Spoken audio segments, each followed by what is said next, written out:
hello again, KCIW listeners, and welcome to Curry Cafe. And happy Mother's Day out there to all you moms. I'm producer and volunteer Rick McNamer. Every Sunday from 3 to 4 p.m., your host, Ray Gary, puts together a panel of guests to discuss topics of interest in our community. Listeners can participate by texting questions or comments to 541-661-4098. Again, that's 541-661-4098. Now here's Ray to tell us about today's show. Yeah, well, we don't have a panel of guests today. We actually have one. And this is kind of a special show. We have Robert O'Sullivan here, and he is going to be telling us and playing some of his late wife's music and telling us about some of her other accomplishments. So, okay, take it away, Robert. My wife was a very distinguished person, both as a musician and as an attorney, and I thought I'd start by sharing some of her music. Much of it is on a music channel on YouTube under Alice Wildermuth O'Sullivan, and what I'm playing today is called Bumble Boogie Redux. Bumble Boogie was a famous piece of very fast jazz music by a man named Jack Fina, and Alice is going to be playing it 3 times right now in a 6-minute period.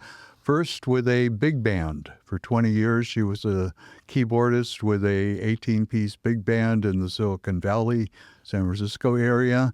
And then she's going to play it on a solo piano piece.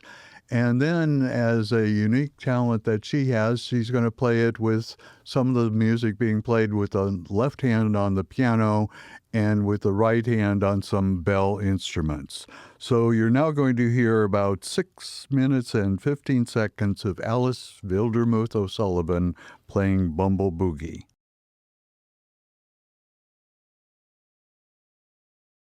Well, that was just absolutely amazing. You know, it's always amazed me how people can play the piano at all. If you're playing one thing with your left hand, but you're not only playing Three left foot, but she's playing 2 different instruments, one with one hand and one with the other. Is this YouTube? This is so people can watch this on YouTube. Yes, it's under Alice Wildermuth, Wildermuth. That was her maiden name, O'Sullivan. And that is called Bumble Boogie Redux, and it's got pictures of bumblebees dancing with the music, and a couple German Shepherds pups running around, and finally her playing this piece at a concert where you could see her playing the piano with her left hand and a xylophone-type instrument with her right hand. Needless to say, she was very gifted and very versatile in what she could do with her music. And she was gifted from a very, very early age. Am I correct on that? Yes, indeed. Her public first performance as a musician was when she was not quite 5. The family was living in Klamath Falls. They were members of the local Lutheran church. The church had no organist for Christmas Eve. Her father was on the council. And he said, well, my daughter knows all the Christmas carols, and she's had a couple of piano lessons. Maybe she could be the organist. And lo and behold, she was. And by her 5th birthday, which was like 3 weeks on, she became the regular organist at the church in Klamath Falls until such a time as she moved in about 6th grade to Modesto, where she soon became the organist at the Lutheran church there. So it did start very early. Well, that's pretty amazing. Oh, I'm sorry. No. An organ and a piano, both keyboard instruments, are they played exactly the same, or? Not exactly, because the resonance of music on a piano depends on how hard you hit the piano key, while the resonance of the music on an organ is how long you have your finger down on the organ key. Okay. So it's the keyboard is the same, but the response of the instrument is different. So she was able to go from a few lessons with the piano to playing an organ at the church. Yeah. The only trouble was she couldn't reach the pedals yet, and she had and not only that, she didn't read music. In fact, she said she thought the notations on the page was just some sort of decorations, and but she knew the hymns or the Christmas carols by heart, by listening to them on the radio and what have you. So it was no particular problem, but pretty soon she did learn how to read music. Oh, And she had only been through a couple of Christmases to listen to it. It's not like she'd been listening to Christmas music her whole life. Not when you're not quite 5 years old. Yes, you've had 5 chances, or 4 chances. Yeah.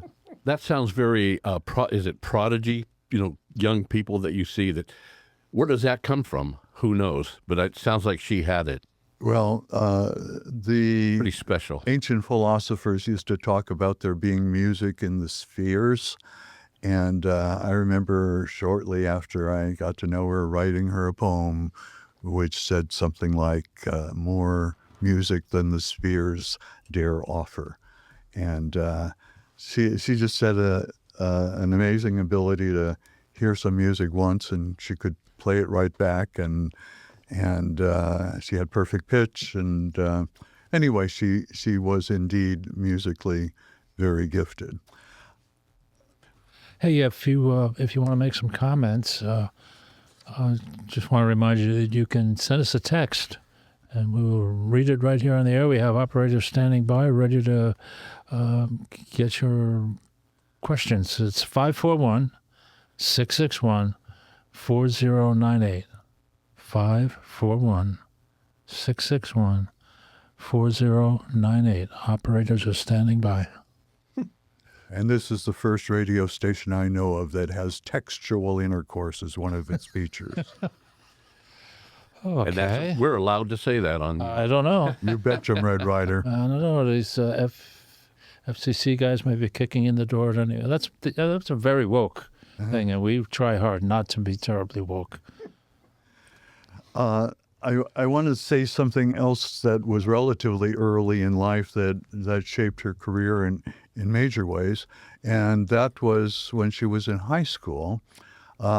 She was known around the town of Modesto as a gifted young musician, and the word got out that if service clubs or nursing homes or any organization wanted a good pianist to play for an event that they were having, just call up the music department at the high school, and they would facilitate that. And it was something Alice enjoyed because it got her out of class, and classes she found pretty boring.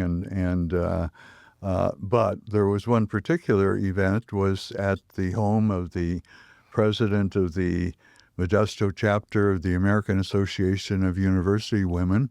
Lived in a fancy house in town. Alice had often driven by it and wondered about it, and there was a nice piano there, and it seemed a nice event. She got there early, talked to the hostess, and had prepared printed programs so everyone was going to be there, and the hostess looked at it, and her immediate response was, "What? No Chopin?" And Alice responded, "Well, I tried to balance my program and was careful in my selections, but I didn't include any." And the hostess says, "There must be Chopin." And this did not go kindly with Alice. She actually did play some Chopin at the event. I think the Polonaise, which is a famous Chopin piece. But that day, she decided, and she was probably 15 or so, that she didn't want her livelihood to be related to music, or at least to the type of music that involves rich patrons who have their own ideas to how her musical life should be performed. And at that point, she had worked some in a law office as a typist. Anyone who's a good pianist can likely be a good typist, and decided at that time that she would try to pursue a life to become a lawyer rather than primarily a musician, because she just didn't like that woman's attitude, and it reminded her of how rich women would treat her mother, who was a professional tailor, and she just didn't want to be part of that syndrome, and decided to become a lawyer then. She did become one, only it took a while and took a very unusual route. Most lawyers become eligible to take the bar by finishing law school and that way. But in her case, she went to a night law school for several years, was really busy, had some health issues, and dropped out of the night law school and did what is called law office study.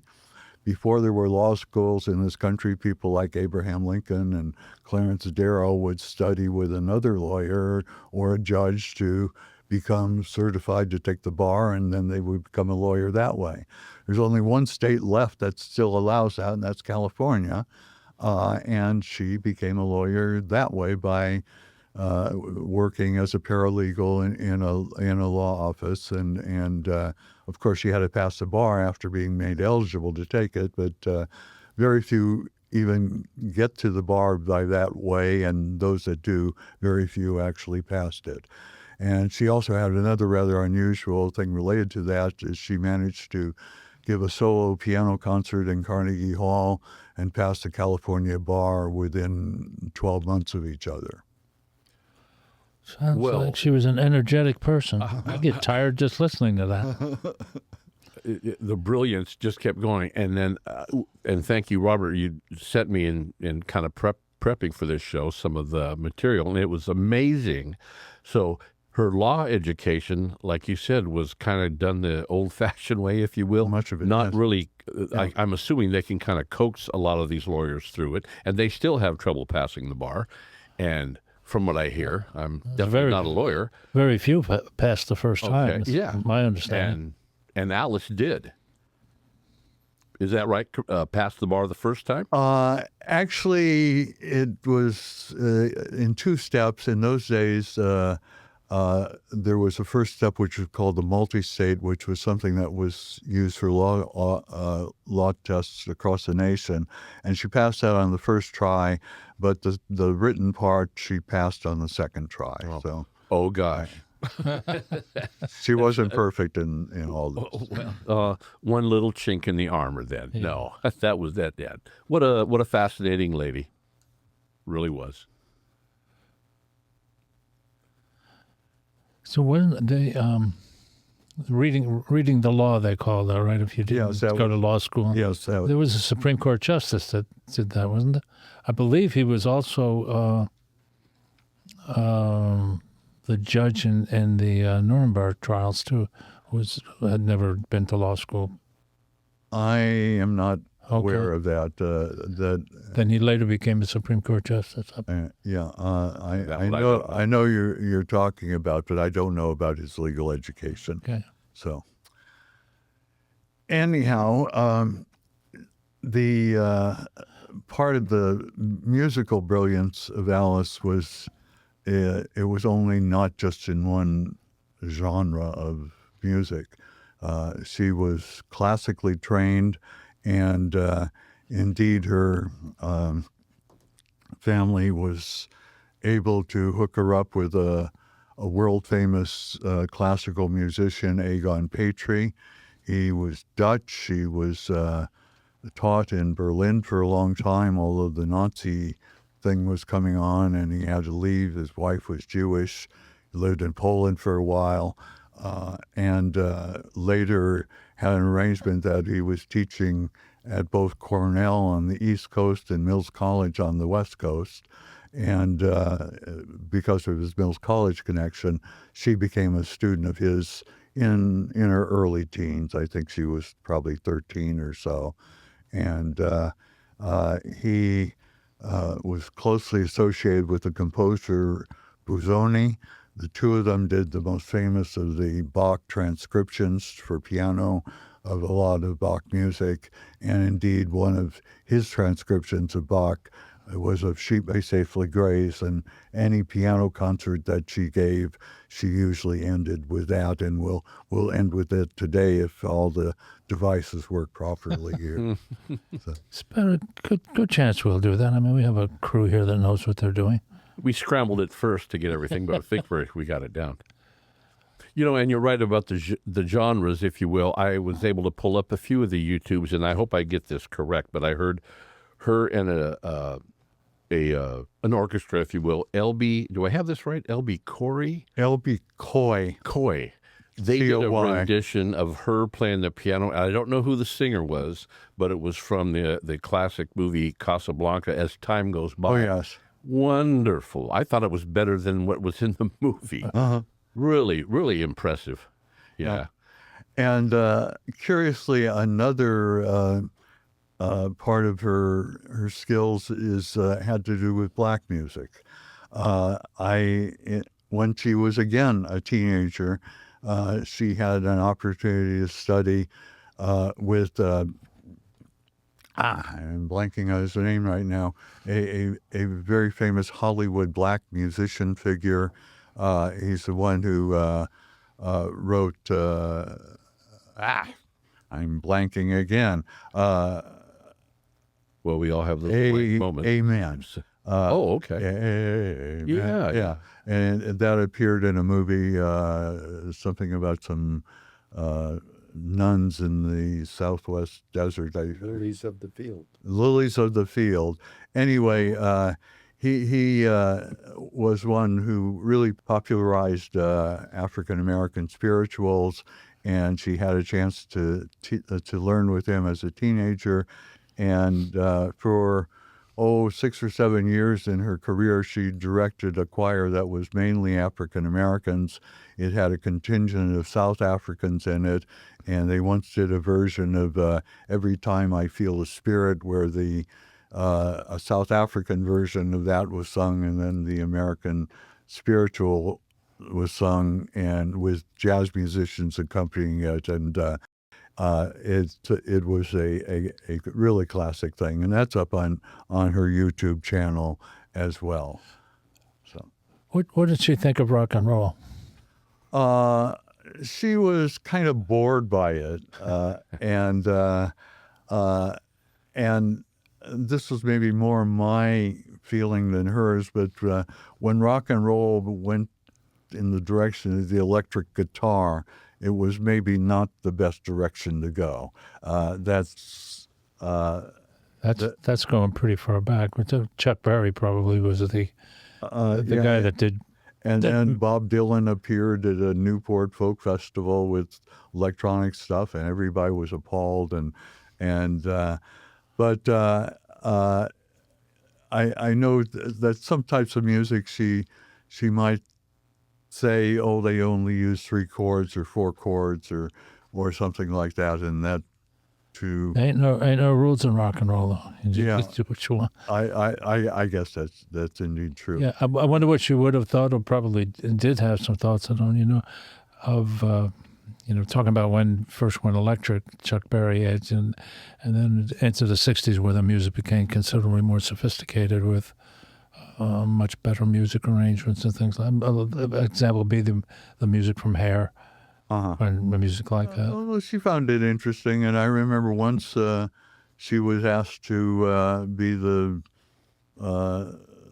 pianist of a rock and roll band that was playing at a big Air Force or a Navy base in Silicon Valley at the Officers Club or something like that. And she said it was kind of fun, but she was very definitely more into jazz and classical music, and in church music, of course, she directed choirs, often using pretty sophisticated pieces of music like Benjamin Britten's Ceremony of Carols, and which she would direct from the choir. And it was amazing how much directing she could do with her eyes and her facial expressions while still pounding out whatever accompaniment needed to be pounded out on the piano. And I'm going to try and call up another thing if I get my device to work properly here, where she played with an extraordinarily fine jazz clarinetist on some of these jazz spiritual type things. Well, while you're looking, I have to go back to Ray's point. Had she gone into rock and roll, she probably would have been one of the best. With her talent. I know a woman who's a classical pianist, and her husband told me something that she Here we go. didn't really want to be known. She played Inagata Davida at the Hollywood Bowl. Oh. On the drums? No. No, she was, Okay. yeah, and she All right. it's not something she talks about. Well, I was going to play another one, but this is Martin Luther King's favorite hymn, Precious Lord. And the clarinet soloist, as well as the trombonist, will be part of it. Okay. And this was another thing she directed from the piano with a church choir in Oakland, California.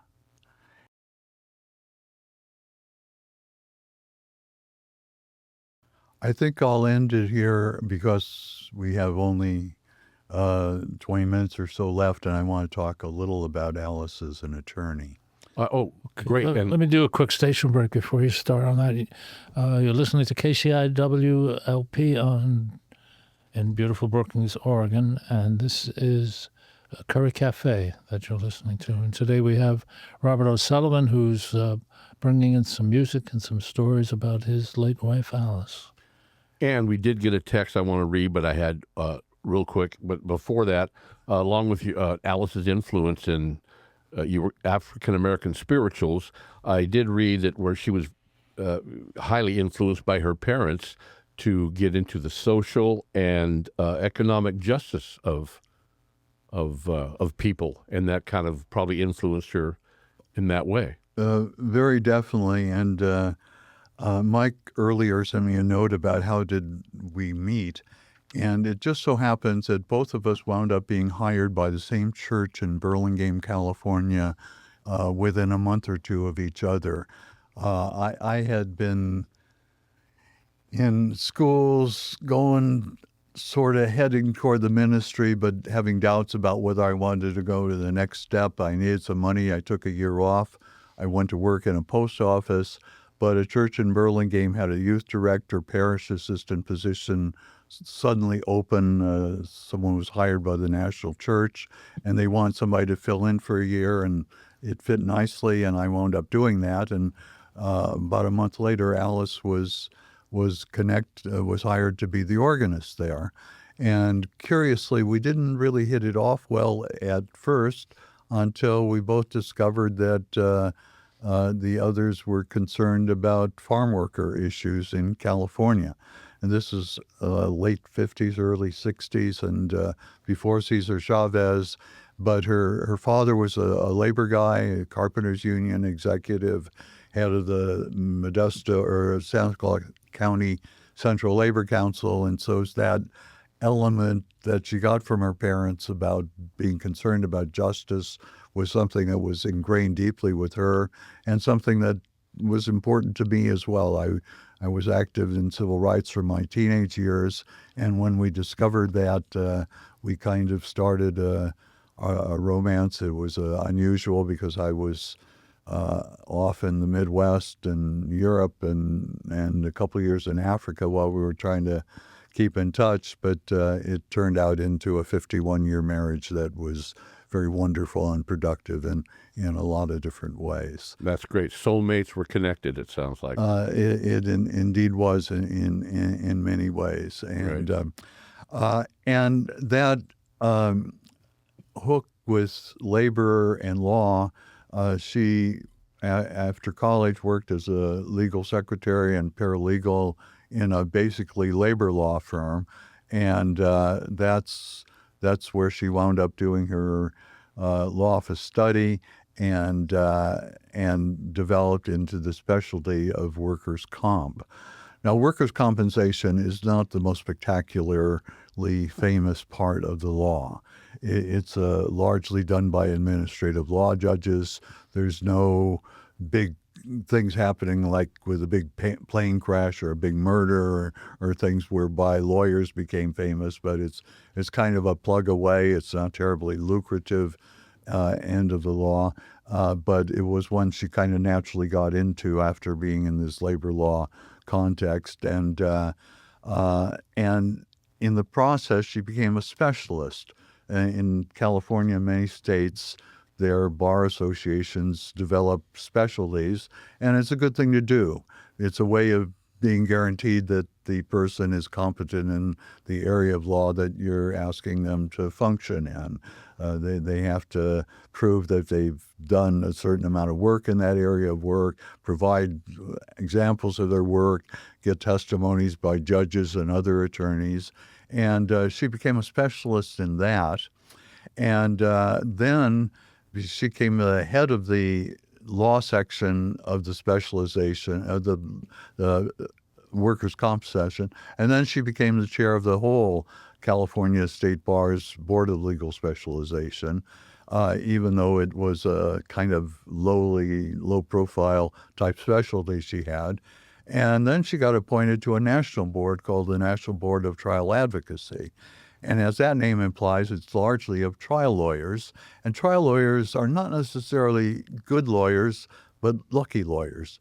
Or they had a relative who was killed in a terrible accident, or they had some ambulance chasers who somehow got contracts to do that sort of thing. But they're often people who became famous and pretty rich in the process. And this board was dominated by those, but she and some other women from California came from other specialties like family law and started transforming this national board into one that saw its scope as in trial advocacy as being beyond the trial lawyer type remains. And recently I learned that one thing, most specialization programs are done by local government, by state governments, by their local bar exams, but some require national specialization. And one that Alice advocated for 10 years ago was to have a national specialization in immigration law. And it just has been granted by the American Bar Association to this board that Alice was part of, and where she advocated that they do this.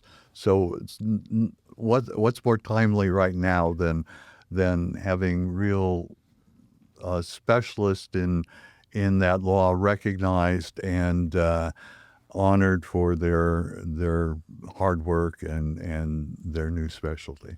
And You'd boy, probably be very upset with the way things are going right now, I would think. Oh, indeed. I mean, anyone who concerned about things like habeas corpus and due process of law is going to be deeply concerned about what's going on right now. and she would be on fire right now, I believe, if she were around to tackle some of these Yeah, cases and that are going on. with the speed of the xylophone numbers on.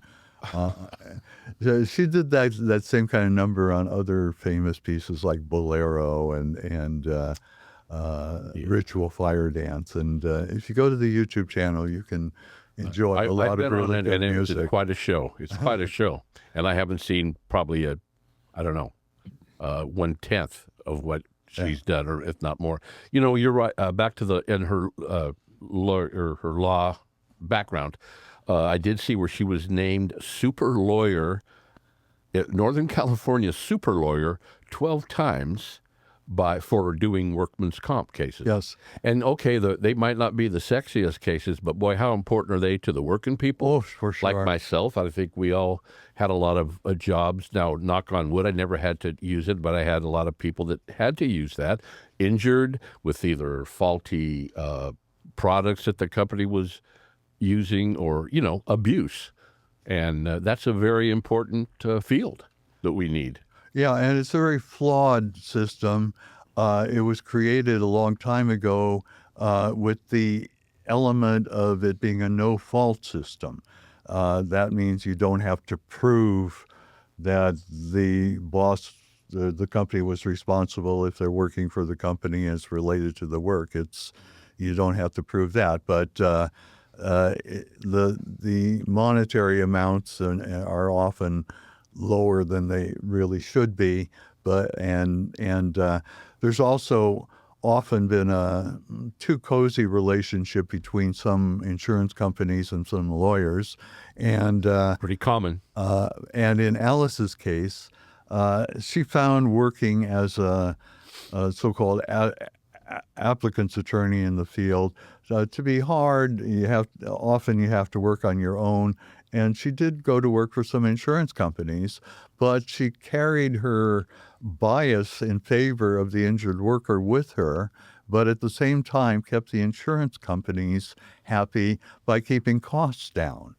And what happened in a lot of the insurance companies is the big cases would be given to outside counsel, and the small cases would be given to in-house counsel, and there was often a not terribly favorable relationship between the claims agents and the outside counsel because they were running up costs. They were having depositions, doctors' interviews, and all this, not necessarily to improve their representation on the case. It was just part of the all too friendly relationship between outside counsel and some of the insurance company workers. Well, Alice would say, we don't have to go through all this stuff. We know what this case is worth.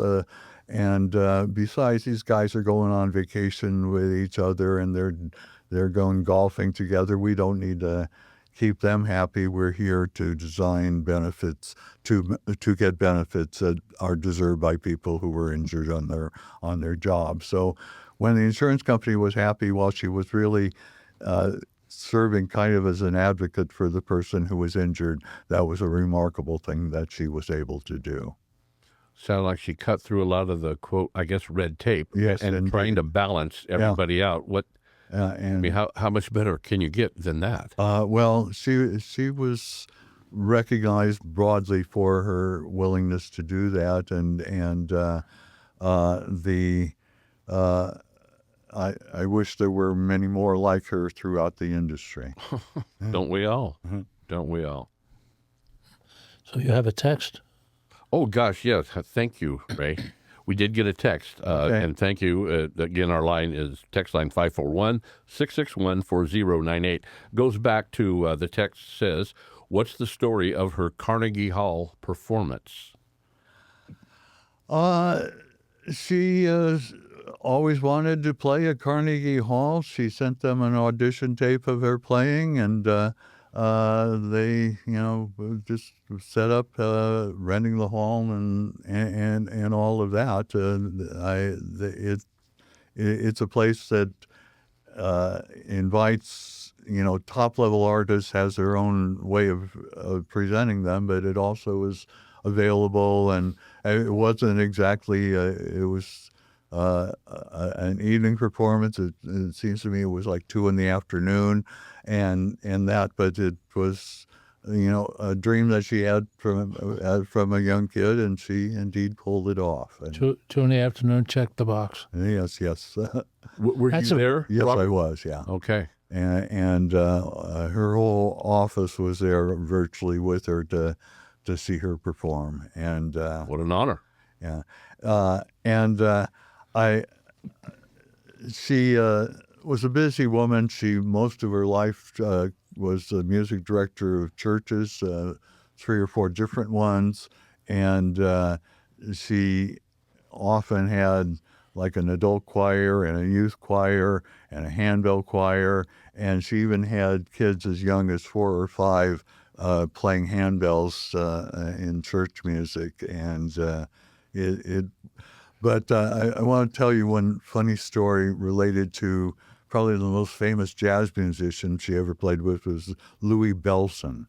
Louis Bellson was famous as a drummer for Count Basie, and played some for Ellington and other big groups, and had his own big band, and L.B. Coy Orchestra, which was the big band Alice played with, and his big band had a joint session together in a large warehouse building in Silicon Valley. The man who was also a drummer with L.B.'s band, owned a music store where they had rental rooms for people who wanted to learn how to practice, and they sold instruments, but they also had a big performance space. But it was in a warehouse, and they were doing this performance, a joint one with the 2 big bands, and all of a sudden the power went out. And it was a warehouse with no windows. And so everybody had their music stands with lights on them, and they all went out. But Alice and the drummer, Louis Bellson, kept playing. And they played for like 10, 12 minutes together. It was on Satin Doll. And anyway, and afterwards, he came over to her and said, "You're all right, kid," which was quite the compliment from him. Quite the improvisation at the time. Oh, I bet. They just kept playing, and everybody else was just listening and enjoying. And I have to ask, Alice has played with various people. Was she ever in one particular band for a while? And also, how did these other people, they just knew of her from her other performances and then would ask her to play with them? Yeah. Well, she played with the same big band for over 20 years. Oh, okay. So it wasn't, a matter of her playing around with different groups a whole lot. And she was noted especially for how well she played the music of Count Basie and Duke Ellington, to the point when people in the band argued whether she should be known as the Countess or the Duchess. And she was really good at playing whatever was put before her. The Countess, I did see that, and thank you I was going to ask about that one too, how that name came about. Yes. Okay. Yes, indeed. Yeah. Yeah, quite the talent. Boy, oh boy. And looking back and reading her obituary, just so many fascinating things. Her parents, I understood, see now if I had this right, I have it written down and I don't see it now, Swedish and what was the other? German. Thank you. And I guess in the Lutheran Church back then, that was kind of looked down upon. So they had to kind of be a little... It was sort of an interracial marriage. Unbelievable. Well... This is 1920s, I guess, yeah, when they got married. Or 30s, yeah. Okay.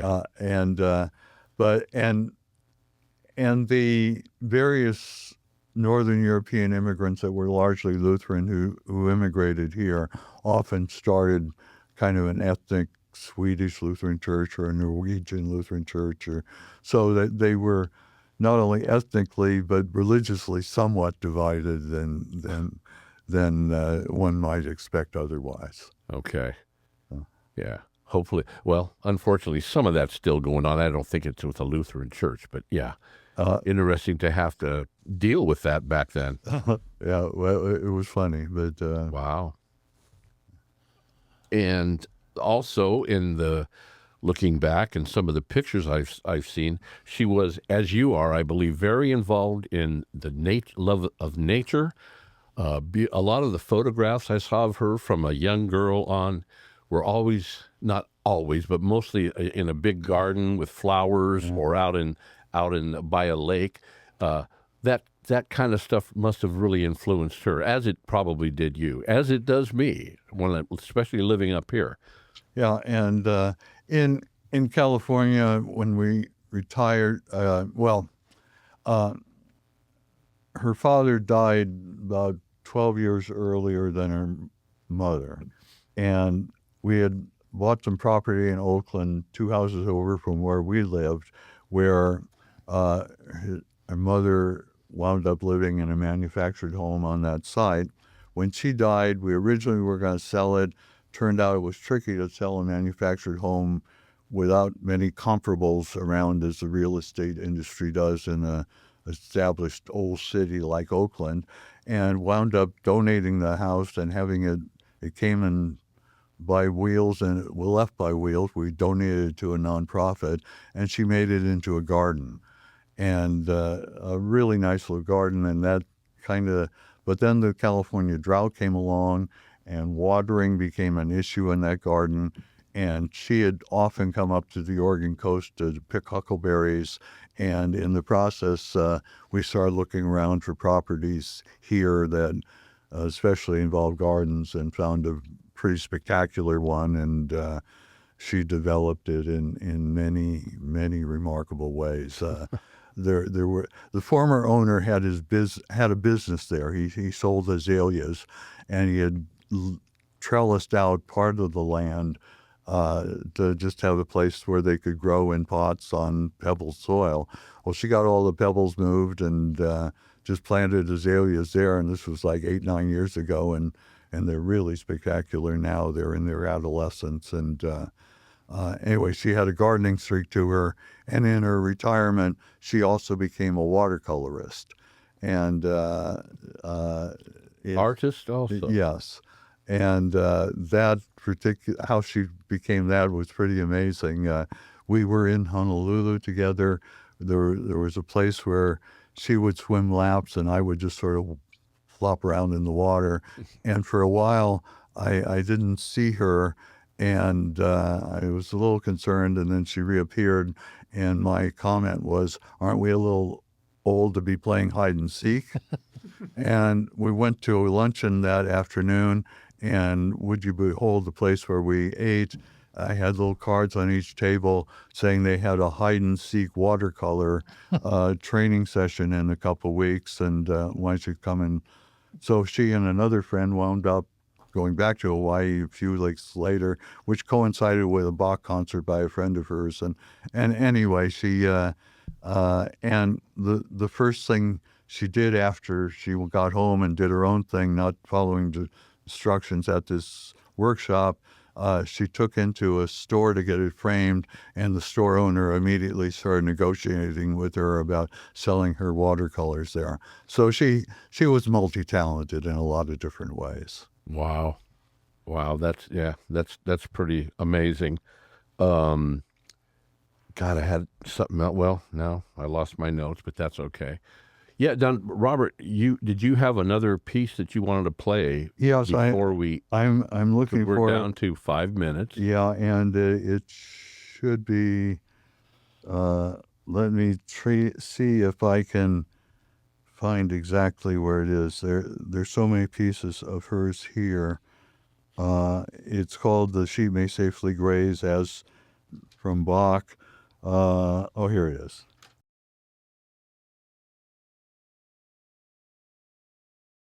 Here, Alice is going to comment about why she always played this "Sheep May Safely Graze" at the end of her concert. Okay. I always close with "Sheep May Safely Graze." And I usually comment that it's our hope that all of God's creatures, regardless of ethnicity or gender or where you come from or what you think, that all of us may safely graze. So I always think of that as I play this piece. It's by Bach, who's my favorite. I'm going to throw in another one that I pulled up on YouTube that was quite amazing, and it's when she was playing, it was called Ritual Fire Dance, and that showed her playing all three, the piano, the xylophone, and the percussion. What's called a belltree. What was that? Oh, the percussion? Belltree, yeah. Oh, okay. Yeah. But we are winding down now, so let's see. Yeah, just got about 2.5 minutes. Well, anyway, Robert, thank you for all of that info. We're just about out of time, Robert. Thank you very much for bringing all this info and talking about your late wife, Alice, who was a brilliant, wonderful lady. And we're going to have to sign off here pretty quick. So thank you again. And go to the Alice Wildermuth O'Sullivan YouTube channel to hear this music. Okay, there you go. Okay, So that's great. this has been KTIW LP 100.7 FM in Brookings, Oregon.